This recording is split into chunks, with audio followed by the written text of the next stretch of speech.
नयगड़ा rail division भित्ति प्रस्तर को नहीं प्रधानमंत्री कौन कहते आसन सुनवा। Ashwini Vaishnaw ji, G Kishan Reddy ji, doctor Jitendra Singh ji, V Somaiya ji, Ramneet Singh Bittu ji, Bandi Sanjay Kumar ji, अन्य मंत्रीगण, सांसद, विधायकगण, अन्य महानुभाव, देवी और सज्जनों, आज गुरु गोविंद सिंह जी की उनका ये प्रकाश उत्सव है। उनके विचार, उनका जीवन हमें समृद्ध और सशक्त भारत बनाने की प्रेरणा देता है। मैं सभी को गुरु गोविंद सिंह जी के प्रकाश उत्सव की शुभकामनाएं देता हूं।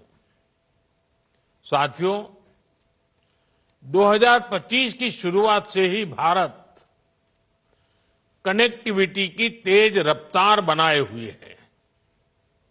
कल मैंने दिल्ली एनसीआर में नमो भारत ट्रेन का शानदार अनुभव लिया। दिल्ली मेट्रो की अहम परियोजनाओं की शुरुआत की। कल भारत ने बहुत बड़ी उपलब्धि हासिल की है। हमारे देश में अब मेट्रो नेटवर्क 1000 किलोमीटर से ज्यादा का हो गया है। अभी आज यहां करोड़ों रुपए की परियोजनाओं का लोकार्पण और शिलान्यास हुआ है। उत्तर में जम्मू कश्मीर, पूरब में उड़ीसा और दक्षिण में तेलंगाना के एक बड़े हिस्से के लिए न्यू एज कनेक्टिविटी के लिहाज से बहुत बड़ा दिन है। इन तीनों राज्यों में आधुनिक विकास की शुरुआत ये बताता है कि पूरा देश अब एक साथ कदम से कदम मिलाकर आगे बढ़ रहा है। और यही सबका साथ, सबका विकास वो मंत्र है जो विकसित भारत के सपने में विश्वास के रंग भर रहा है।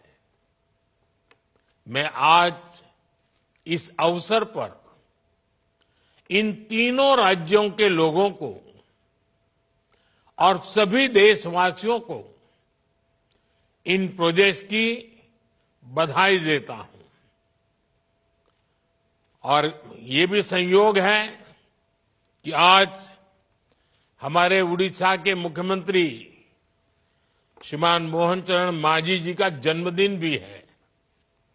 मैं उनको भी आज सबकी तरफ से बहुत बहुत शुभकामनाएं देता हूं। साथियों, आज देश विकसित भारत की संकल्प सिद्धि में जुटा है और इसके लिए भारतीय रेलवे का विकास बहुत महत्वपूर्ण है। हमने देखा है पिछला एक दशक भारतीय रेलवे के ऐतिहासिक ट्रांसफॉर्मेशन का रहा है। रेलवे इंफ्रास्ट्रक्चर में एक विजिबल चेंज आया है। इससे देश की छवि बदली है और देशवासियों का मनोबल भी बढ़ा है। साथियों, भारत में रेलवे के विकास को हम 4 पैरामीटर्स पर आगे बढ़ा रहे हैं। पहले, रेलवे का इंफ्रास्ट्रक्चर का मॉडर्नाइजेशन। दूसरा, रेलवे के यात्रियों को आधुनिक सुविधा। तीसरा, रेलवे की देश के कोने कोने में कनेक्टिविटी। चौथा, रेलवे से रोजगार का निर्माण, उद्योगों को सपोर्ट।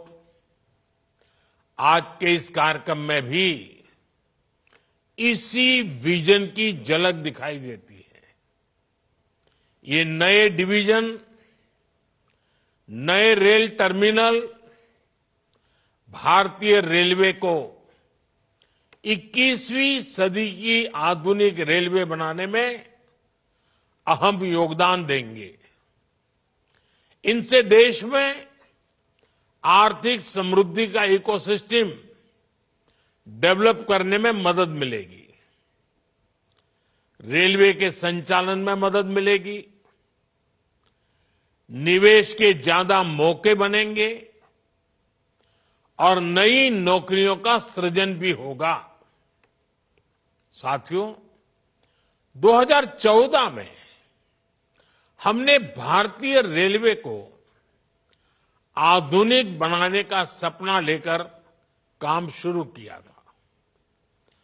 वंदे भारत ट्रेनों की फैसिलिटी, अमृत भारत और नमो भारत रेल की सुविधा अब भारतीय रेल का नया बेंचमार्क बन रही है। आज का एस्पिरेशनल इंडिया कम समय में बहुत ज्यादा पाने की आकांक्षा रखता है।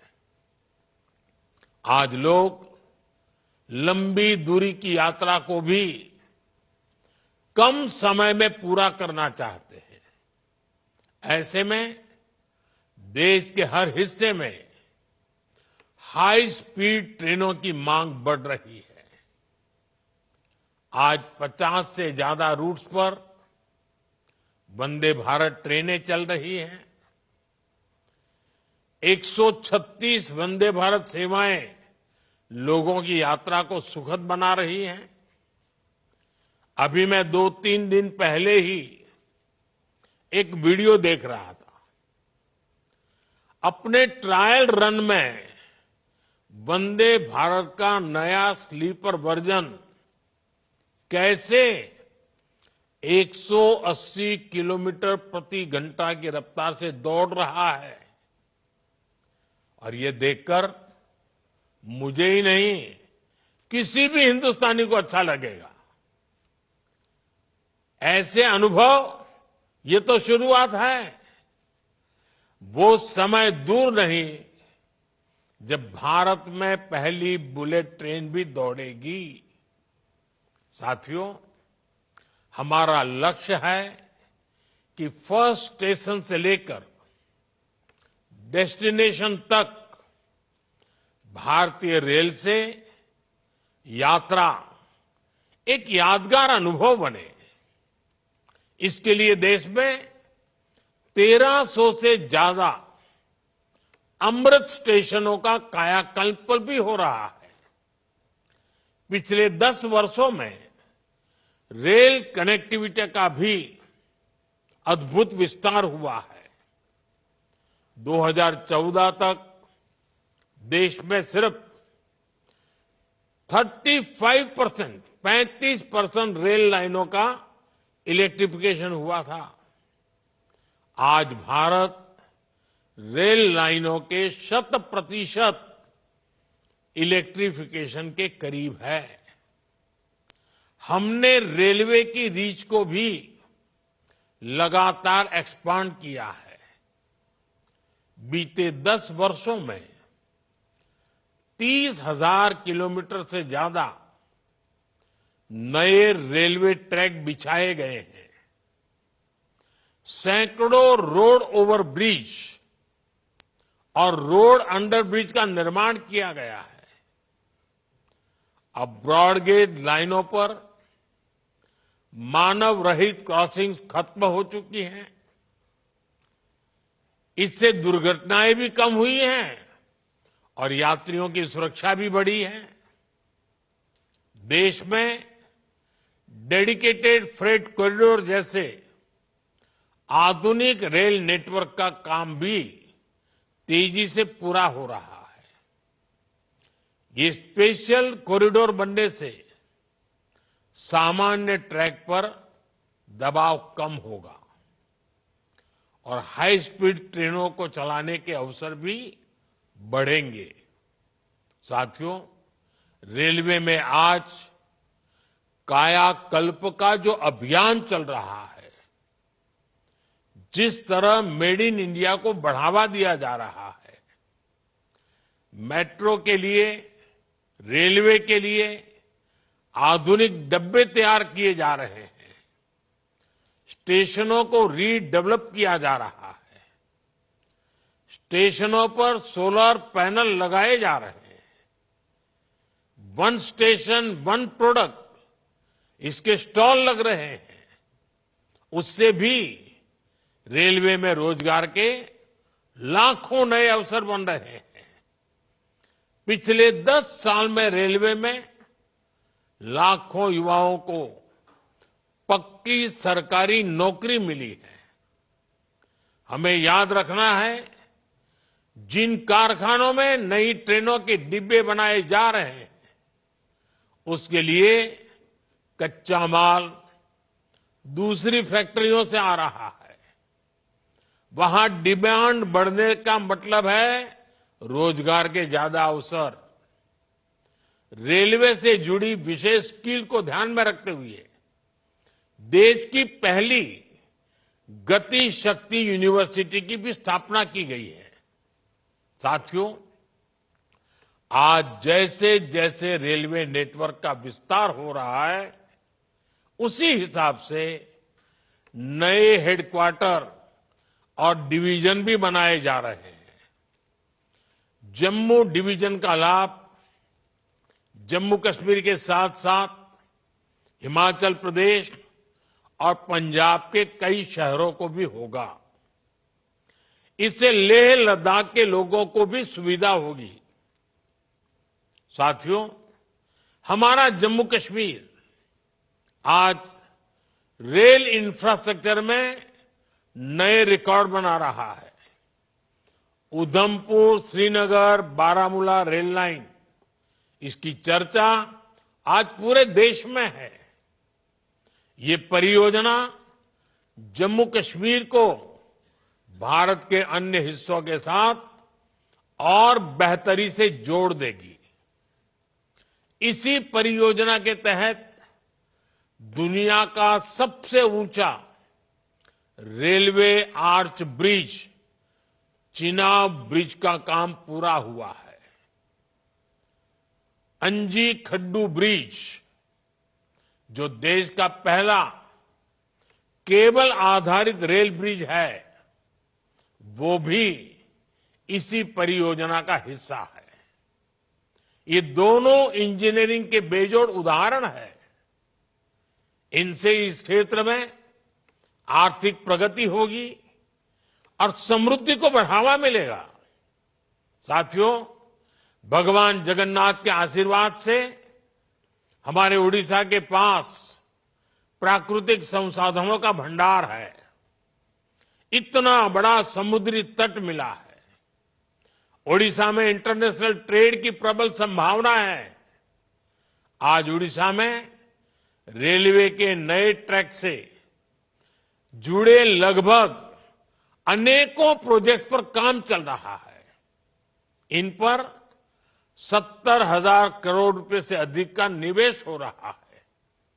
राज्य में 7 गतिशक्ति कार्गो टर्मिनल शुरू किए गए हैं, जो व्यापार और उद्योगों को बढ़ावा दे रहे हैं। आज भी उड़ीसा में जिस रायगढ़ रेल मंडल का शिलान्यास किया गया है, इससे प्रदेश का रेलवे इंफ्रास्ट्रक्चर और मजबूत होगा। इससे उड़ीसा में पर्यटन, व्यापार और रोजगार को बढ़ावा मिलेगा।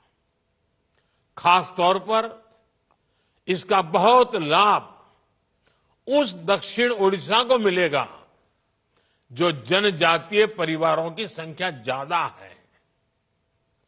हम जन मन योजना के तहत जिन अति पिछड़े आदिवासी इलाकों का विकास कर रहे हैं, ये इंफ्रास्ट्रक्चर उनके लिए वरदान साबित होगा। साथियों, आज मुझे तेलंगाना के चर्लपल्ली न्यू टर्मिनल स्टेशन के उद्घाटन का भी अवसर मिला है। इस स्टेशन के आउटर रिंग रोड से जुड़ने से क्षेत्र में विकास को गति मिलेगी। स्टेशन पर आधुनिक प्लेटफॉर्म, लिफ्ट, एक्सेलेटर जैसी सुविधाएं हैं। एक और खास बात है कि ये स्टेशन सोलर ऊर्जा से संचालित हो रहा है। ये नया रेलवे टर्मिनल शहर के मौजूदा टर्मिनल जैसे सिकंदराबाद, हैदराबाद और काचीगुड़ा पर प्रेशर को बहुत कम करेगा। इससे लोगों के लिए यात्रा और सुविधाजनक होगी, यानी ईज ऑफ लिविंग के साथ साथ ईज ऑफ डूइंग बिजनेस को भी बढ़ावा मिलेगा। साथियों, आज देश में आधुनिक इंफ्रास्ट्रक्चर निर्माण का महायज्ञ चल रहा है। भारत के एक्सप्रेसवे, वाटरवे, मेट्रो नेटवर्क का तेज गति से विस्तार हो रहा है। आज देश के एयरपोर्ट्स पर सबसे बेहतरीन सुविधाएं मिल रही है। 2014 में देश में एयरपोर्ट की संख्या 74 थी। अब इनकी संख्या बढ़कर 150 के पार हो चुकी है। 2014 तक सिर्फ 5 शहरों में मेट्रो की सुविधा थी। आज 21 शहरों में मेट्रो है। इस स्केल और स्पीड को मैच करने के लिए भारतीय रेलवे को भी लगातार अपग्रेड किया जा रहा है। साथियों, ये सभी विकास कार्य विकसित भारत के उस रोडमैप का हिस्सा है जो आज हर देशवासी के लिए एक मिशन बन चुका है। मुझे विश्वास है हम सब साथ मिलकर इस दिशा में और भी तेज गति से आगे बढ़ेंगे। मैं एक बार फिर इन परियोजनाओं के लिए देशवासियों को बहुत बहुत बधाई देता हूं। बहुत बहुत धन्यवाद।